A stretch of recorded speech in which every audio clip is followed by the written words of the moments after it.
Land of passes के नाम से जाना जाने वाला और हिमालय की गोद में बसा है केंद्र शासित प्रदेश लद्दाख।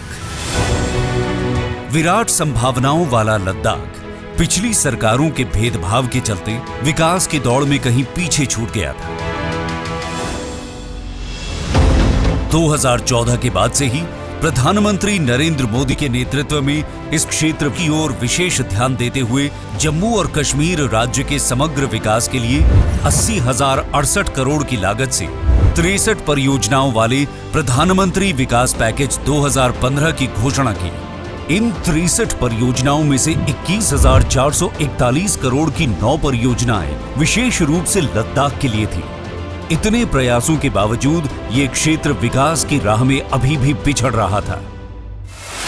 लेकिन समय बदला जब गृह मंत्री श्री अमित शाह ने प्रधानमंत्री नरेंद्र मोदी के नेतृत्व में धारा 370 समाप्त कर जम्मू और कश्मीर पुनर्गठन अधिनियम 2019 से लद्दाख को अलग केंद्र शासित प्रदेश का दर्जा दिलवाया और लद्दाख के नागरिकों के जीवन को एक नई दिशा देने का काम किया।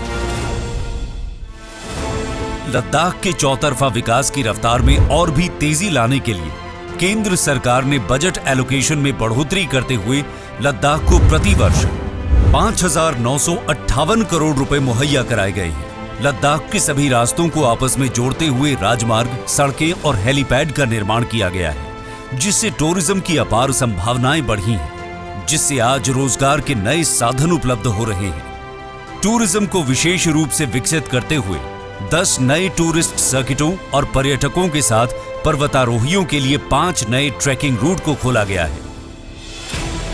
लद्दाख क्षेत्र भारत के आवश्यक ऊर्जा संसाधनों की पूर्ति करने में सक्षम होने के बावजूद यहां बिजली की बड़ी समस्या थी और इसीलिए विद्युत ट्रांसमिशन लाइनों को मंजूरी दी गई है, जिसमें ट्रांसमिशन लाइन, मिनी हाइड्रो परियोजना, सौर ऊर्जा परियोजना, पन बिजली परियोजना, भारत की सबसे बड़ी 7,500 मेगावाट क्षमता वाली सौर बिजली परियोजना शामिल है।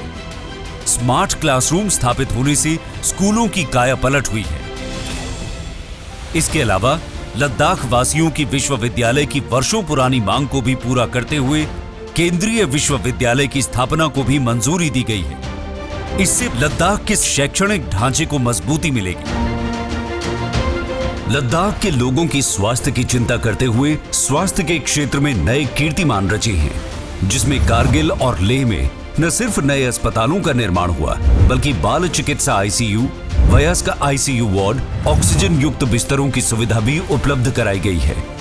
लद्दाख के संपूर्ण विकास के लिए सिडको की स्थापना की गई है। साथ ही लेह में 1,000 मैट्रिक टन कोल्ड स्टोरेज का निर्माण और लद्दाख ग्रीन हाउस परियोजना की शुरुआत की गई है।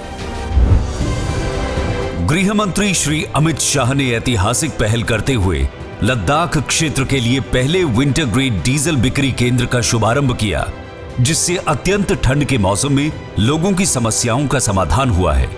2019 के बाद से लद्दाख अपने आने वाले भविष्य की एक मजबूत नींव रख रहा है और एक ऐसे क्षेत्र का निर्माण कर रहा है जो आने वाले दिनों में विश्व पटल पर अपनी एक नई पहचान के साथ युगों युगों तक चमक बिखेरता रहेगा।